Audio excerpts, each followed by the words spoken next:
और ये साहब, आप हमेशा ये कहते रहे हैं कि बाजार और होटल्स जल्दी बंद कर दो, जैसे कि पूरी दुनिया में ही होता है। तो पंजाब और खैबर पख्तूनख्वा हुकूमतों और ताजरों के एक बड़े हिस्से ने इस प्लान को मुस्तरद कर दिया है। तो इसका मतलब ये कि अगर हुकूमत कोई भी अच्छा कदम उठाने का सोचती है तो सूबाई हुकूमतें जो विफाक मुखालिफ हैं वो ऐसा करने नहीं देंगी। तो इससे तो ऐसा नहीं लगता कि स्टेक होल्डर्स को मुल्क नहीं बल्कि अपनी सियासत अजीज है?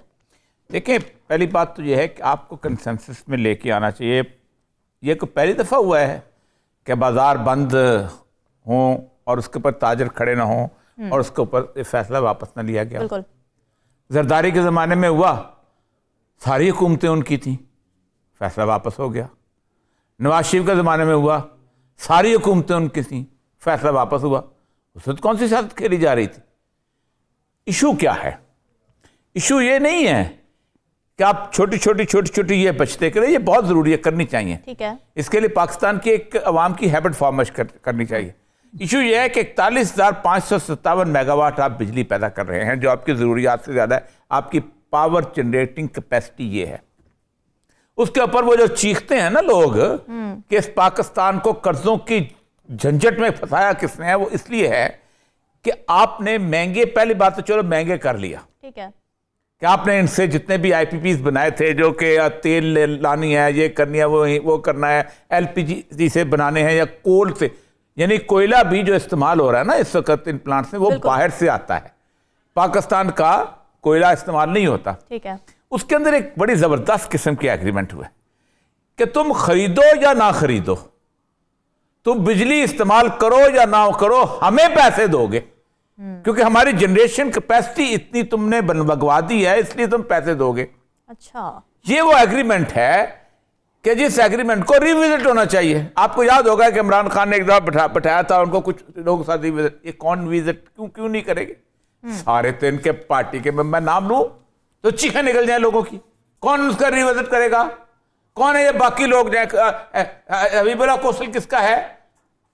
उसके बाद वो जो है अपना हब किसका है? हब किसका है? चले आ रहे हैं ना, करो भी रिविजिट, करो, इनके साथ बिठाओ। ये जो हम करते जा रहे हैं रेगुलर जो सर्कुलर डेट क्या है कि उन्होंने कहा कि आप इस तरह की चीजें बढ़ाएं ना। नवाज शरीफ ने बढ़ाई, कीमतें बढ़ा के उनका डेट को पे किया, उन्होंने कहा आगे चलता जाए, रोल ओवर करते जाए।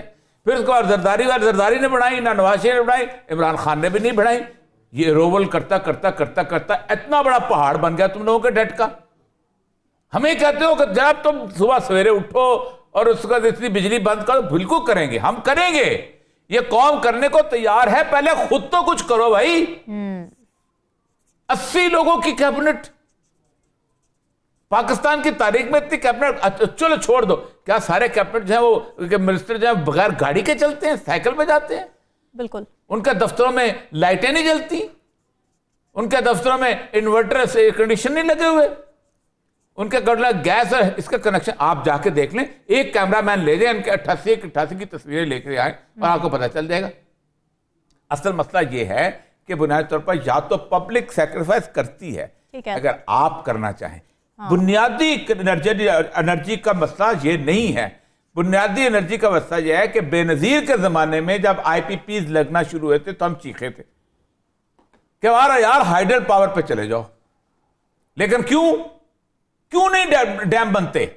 उसकी बुनियादी वजह यह है कि इस एक जो बल्क आता है ना ऑयल का, यहां पर वो ऑयल कंपनी आपको किकबैक देती है। और किकबैक कहां तक जाती है आप सोच नहीं सकते।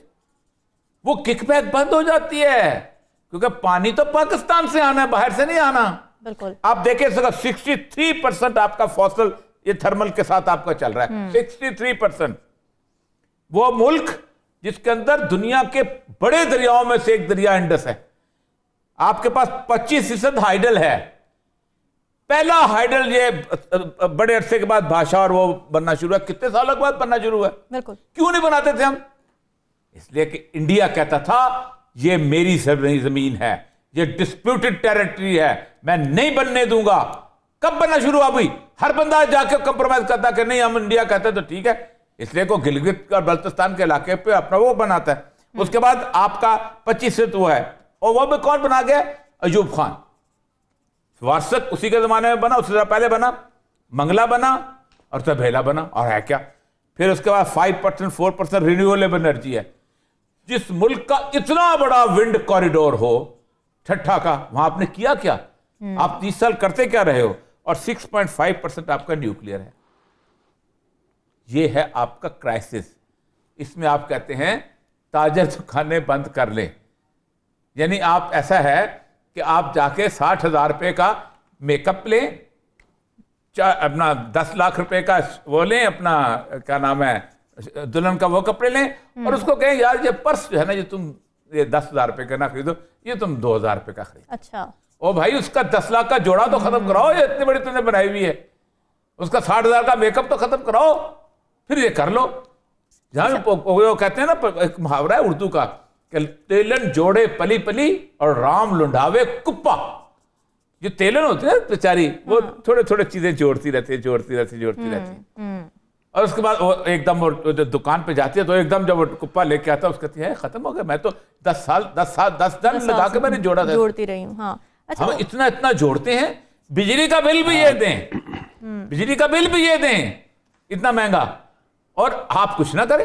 अच्छा उरिया साहब, आज एक रिबर्टल आया है कल के वाइट पेपर का। तो वजीर ख़जाना ही कह रहे हैं कि इमरान खान ने जो वाइट पेपर जारी किया है, तो ना तो उन्होंने सैलाब की तबाहकारियों का जिक्र किया और ना ही यूक्रेन की जंग के मईशत पर मनफी असरात का कोई जिक्र है। लेकिन जब मौजूदा हुक्मरान PTI के दौर में मईशत का तज्जिया पेश करते थे, तो कोरोना का जो इम्पैक्ट इकॉनमी पर आया था वो उसका भी जिक्र नहीं करते थे। तो फिर हर सियासी जमात अपनी सियासत चमकाने के लिए आधी बातें आवाम को बताती, आधी छुपा लेती। आवाम को बेवकूफ़ बनाने का सिलसिला कब तक जारी रहेगा उरिया साहब? देखिए, पहली बात यह है कि कल मैंने व्हाइट पेपर का बात की थी, चलो आज इधर से भी ग्राफिक प्रेजेंटेशन आ गई। आज जो आज वाली ग्राफिक प्रेजेंटेशन अच्छी लगी फिर उरिया साहब, जिन्होंने कॉमर्स, हैले कॉलेज ऑफ कॉमर्स से उन्होंने डिग्री हासिल की हुई है, वो उन्होंने, वो पता नहीं किस हमारे आबा अजदाद के ज़माने की उनकी डिग्री चली आ रही है, और वो हमारे फाइनेंस मिनिस्टर हैं, कमाल के आदमी हैं, ठीक है। तो उन्होंने आज ग्राफिक प्रेजेंटेशंस भी दी और कहे जाते बेटा ज़रा और चलाओ बेटा, ठीक है चल रही। मसला सारा ये है कि 2013 से क्यों करते हो मुआवजा? 1992 से कर लो, हमारा क्या जाएगा? क्योंकि जी नवाशी 1992 में ये था, हमारा क्या जाएगा? हम तो सुनने वाले हैं भाई। कौम कहते हैं अब क्या हो तुम, इस वक्त तुम्हारी महंगाई किस लेवल पे है, इस वक्त तुम्हारी सिचुएशन किस लेवल पे है।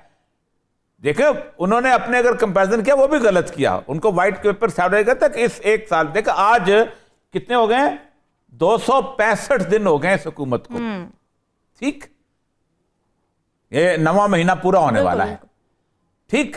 मुझे याद अच्छी तरह, इस पाकिस्तान का मीडिया था ना, इसने इमरान खान के 100 दिन पूरे होते होते उसके जान अदाब में ले आए थे, ये नहीं वो नहीं वो नहीं ये नहीं वो नहीं, और उसके बाद पूरी दुनिया ने एक बड़ा इमेज बनाया था कि शबाश स्पीड आ रही, जबरदस्त किस्म की।